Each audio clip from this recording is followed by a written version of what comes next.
अस्सलाम वालेकुम फ्रेंड्स, कैसे आप लोग। उम्मीद होगी कि सब खैरियत से होंगे। तो जी आज हम आपके लिए लाए हैं टेस्ट एमसीक्यूज़ ओम्स लॉ और इलेक्ट्रिक सर्किट के बारे में एमसीक्यूज़ होंगे फ्रॉम हंडा बुक, जो कि एक बहुत ही अच्छा इलेक्ट्रिकल का बुक है।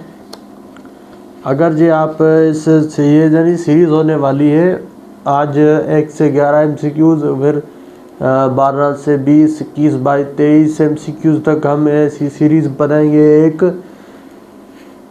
तब ये सीरीज़ आपने अगर आप देखते हैं, उम्मीद है कि आप कोई भी अगर इलेक्ट्रिकल की टेस्ट आ सकती है तो उसमें 90% आप कामयाब हो सकते हैं। जो मैं एमसीक्यूज़ बताऊंगा, जो चैप्टर्स हम कवर करेंगे, उस पर आप गिरफ्त रखें और इस वीडियो को एंड तक लाजमी देखें, कोई भी एमसीक्यूज़ आपसे यानी छूट ना पाए। तो चलो शुरू करते हैं। तो जी आज का जो पहला हमारा एमसीक्यूज़ है, resistivity of wire depends on a length B material cross sectional area, none of these. तो जी नंबर फर्स्ट जो है हमारा, रेजिस्टिविटी इज इक्वल टू, यानी रेजिस्टिविटी को जो हम लिखते हैं वो ऐसे ही लिखते हैं, और अपॉन में ए और ये रो। और जो रेजिस्टिविटी है वो डिपेंड्स अपॉन दी या on the material, nature of material और नेचर ऑफ मटेरियल।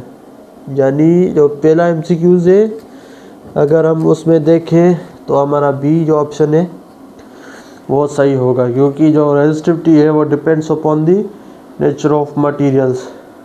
उसके बाद जो दूसरा क्वेश्चन है वो है, n resistors of each value are connected in parallel, then resultant is x when अब these n resistors are connected in series, then total resistors is। और दूसरा जो क्वेश्चन है वो कह रहा है कि जो पैरेलल में हम जब हमारे पास n रेजिस्टर्स है जिनका वैल्यू r है, उनको हमने जितने भी रेजिस्टर्स है, 2 है, 3, 4, 5 r वैल्यू के, तो अब रजिस्टर में वो जो रजिस्टर से वो पैरेलल में लगा है, तो उनका जो रिजल्टेंट है वो x है। अब यहाँ से r का वैल्यू क्या आएगा, r is equal to nx। अब ये हमारी इक्वेशन हो गई। उसके बाद फिर कह रहा है कि हम रजिस्टर्स जो लगा रहे हैं इन सीरीज़, यही सेम n रजिस्टर से r वैल्यू के हम सीरीज़ में लगाएंगे, तो उनका इक्विवेलेंट हम बनेगा वो आर एन। ऐसे हम सीरीज़ में लगाते हैं एन आर, जितने भी रेजिस्टर्स होंगे आर वैल्यू की, तो उनकी मल्टीप्लाई होगी। अब इक्विवेलेंट के लिए हमने यहाँ पर आर आ गई। अब ये जो वैल्यू है आर का यहाँ पर पुट करेंगे एन एक्स, अब मल्टीप्लाई करेंगे तो एन स्क्वायर एक्स। यानी सीरीज़ में जब यही सेम रजिस्टर्स लगाएंगे आर वैल्यू वाले, तो उनका जो आंसर आएगा एन स्क्वायर एक्स, और इनका जो पैरेलल में होगा वो सिर्फ और सिर्फ एक्स। अब इन पर हम जो एग्जाम्पल भी करेंगे वो दूसरी तीसरी यानी जनरल लेक्चर्स होंगे, उसमें यही एमसीक्यूज़ उठाकर हम जो है वो एग्जाम्पल्स करेंगे। अब डिटेल्स सॉल्व करनी है for the any kind of electrical test. दूसरा जो है वो ऑप्शन डी राइट आंसर। उसके बाद है resistance of wire is R ohms, sorry मैं ऊपर चला गया। Resistance of wire is R ohms, the wire straight double its length then resistance is ohm. अब कह रहा है नंबर तीसरे में, एक वायर है, लेंथ एल वाली हमने उसको खींचा है, यानी उसकी जो लेंथ है वो अब डबल हो गई, तो उसकी रेजिस्टेंस क्या होगी? तो ये फार्मूला रेजिस्टेंस का है रो एल अपान में ए। अब आर का जो रिलेशन है एल से यानी लेंथ से वो डायरेक्टली प्रोपोर्शनल है। अगर हम लेंथ बढ़ाएंगे तो हमारी रेजिस्टिविटी बढ़ेगी, लेंथ हमने डबल की है तो 2R इसकी रेजिस्टेंसी होगी। C is the right option. उसके बाद है Kirchhoff's second law is based on the law of conservation of charge energy momentum in mass. 4 number question, Kirchhoff's laws के जो है किरचॉफ्स लॉ जो है वो दो हैं, first law and second law. First law जो है वो केसीएल पर है, Kirchhoff's current law, second Kirchhoff's voltage law. ठीक हो गया। अब केसीएल में फर्स्ट लॉ में जो है वो चार्ज के बारे में है, और जो सेकंड लॉ है वो आपका जो है वो एनर्जी के बारे में आपको बताता है, यानी यहाँ पर जो होगा B is the right option. उसके बाद है diameter of the nucleus of an atom is the order of, ये जो होगा आपका डी आंसर होगा, 10 to the power 14 मीटर। The mass of a proton is रफली how many times the mass of an electron, ये आपका सी ऑप्शन होगा। ये तो आपने याद करने हैं। अब है नंबर 7वां, the charge of an electron is known to be 1.6 × 10 to the power -19 coulomb in a circuit current flowing is 1 ampere. How many electrons will be flowing through the circuit in a second? अब number 7 में क्या कह रहा है? Q जो है हमारे पास 1.6 × 10 to the power -19 coulomb. Current हमें कितना दिया है? 1 एम्पियर करंट है हमारे पास इलेक्ट्रॉन्स हमने मालूम करने हैं, और टाइम क्या है? 1 सेकेंड। अब आए यहाँ पर एक करंट का फार्मूला है N Q/T। यहाँ पर हमने N को मालूम करना है, तो N is equal to I upon में Q हो गया। N हो गया, ये करंट है 1, टाइम भी 1 सेकेंड, चार्ज कितनी है? 1.6 × 10 to the power -19। N is equal to, ये आपका 1 ही होगा, 1.6 × 10 to the power -19 ये ऊपर आ जाएगा। N इज इक्वल 1 अपान में 1.6 × 10 to the power 19।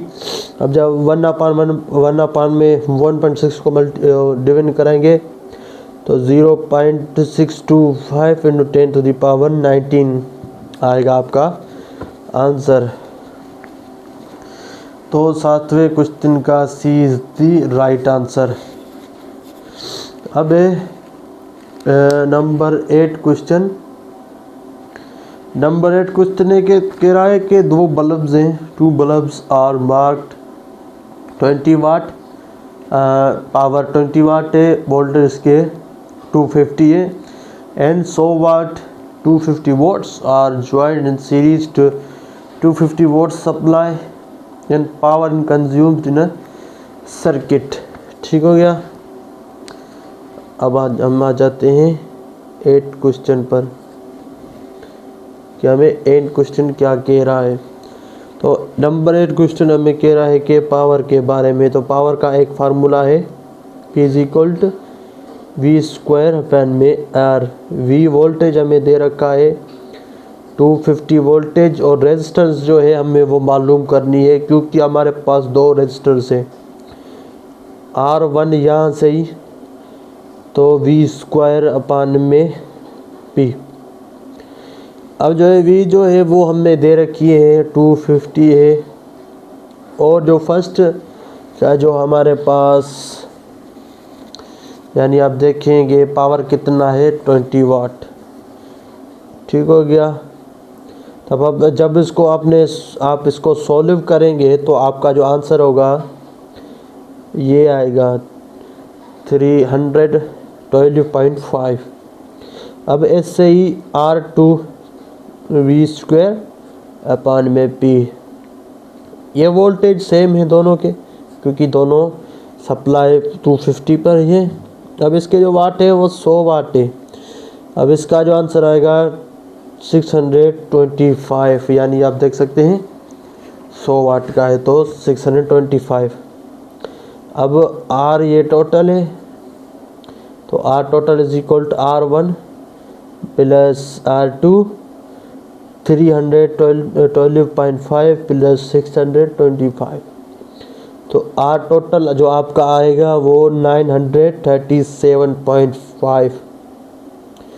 तो P इज इक्वल टू ये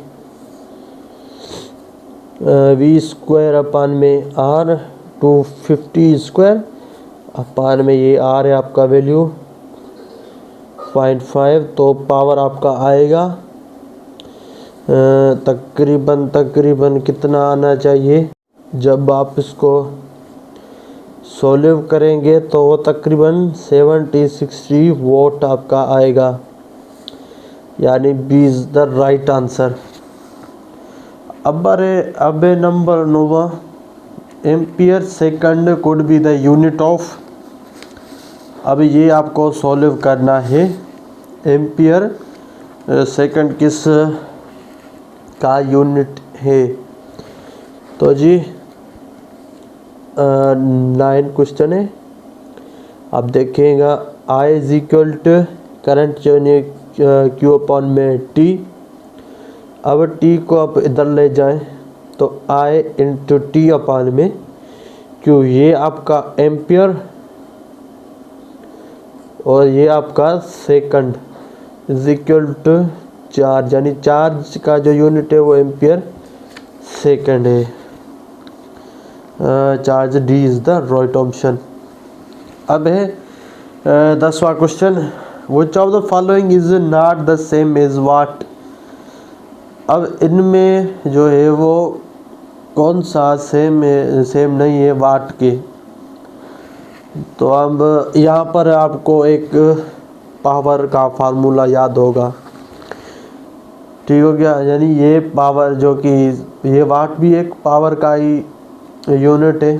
तो यहाँ पर आप देखें 10वां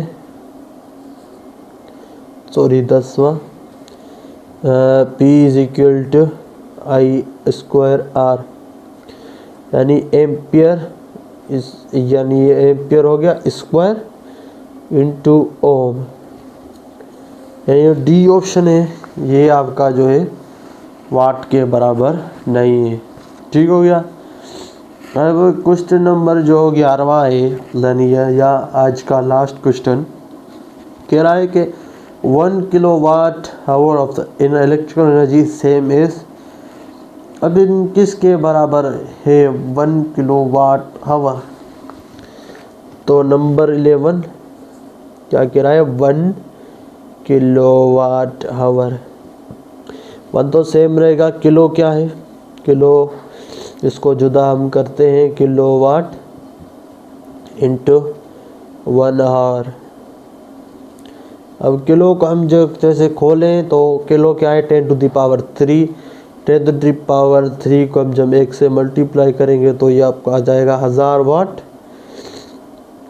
अब हावर को अपने सेकंड्स में चेंज करना है, तो 3600 सेकंड्स। ठीक हो गया। अब जब आप इन दोनों को मल्टीप्लाई करेंगे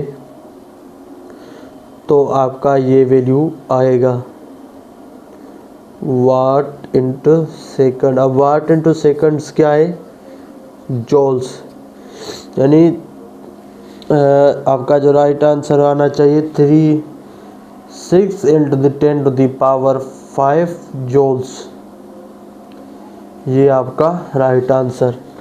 अब देखते हैं एमसीक्यूज में वो कौन सा सही है।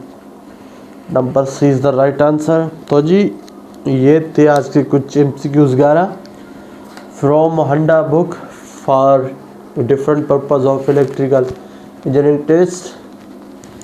अब यहाँ से अब आज हमने 11 MCQs किए। इंशाल्लाह एक हम सीरीज़ बनाएंगे कि जितने भी हंडा बुक के MCQs हैं वो आप तक पहुँच सके। आज का जो बेसिकली जो चैप्टर था first electric currents and Ohm's law, इंशाल्लाह ये चैप्टर कंप्लीट होगा तो तब दूसरा हम स्टार्ट करेंगे।